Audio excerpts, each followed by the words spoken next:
Here in this state, COVID-19 testing sites are ramping down as part of the transition to a steady state. Fox 13 News reporter Chris Arnold spoke with people who use the sites frequently to find out how they feel about the sites being phased out over the next 6 weeks. We've been here twice. Jennifer Dawn, Chris Block, and their two daughters, Coral and Sequoia, spent part of their afternoon getting tested for COVID-19 at the Utah Department of Health's testing site. I like to test pretty regularly.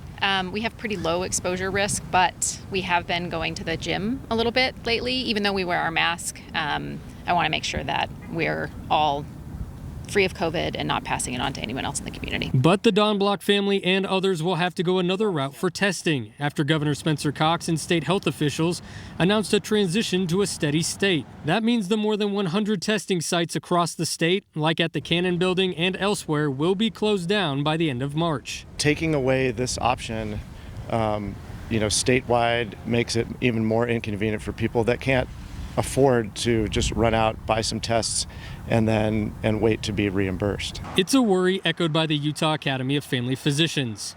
In a statement today, they say they have some concerns about the governor's decision, saying in part, with the reduction in places for testing, that burden will fall on our providers that are already stretched thin.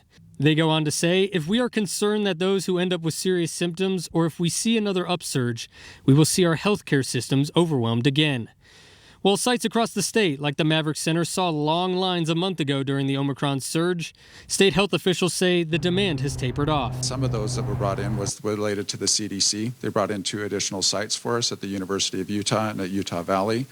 Both of those sites will be closing. In all, the Utah Department of Health says 7 sites are closing up shop by the end of this week. For those who use the testing sites, like the Dawn Block family, they say this transition is coming too soon. I don't think we should start closing things down and spinning our wheels until we know for sure that that's the phase we're in, and that we have the infrastructure to make sure that testing still is easy, free, and accessible to everyone who needs it. Now, while sites like this will ultimately be phased out, the Utah Department of Health says they will step in and help if COVID-19 outbreaks occur. That would include additional testing and support. In West Valley City, Chris Arnold, Fox 13 News, Utah.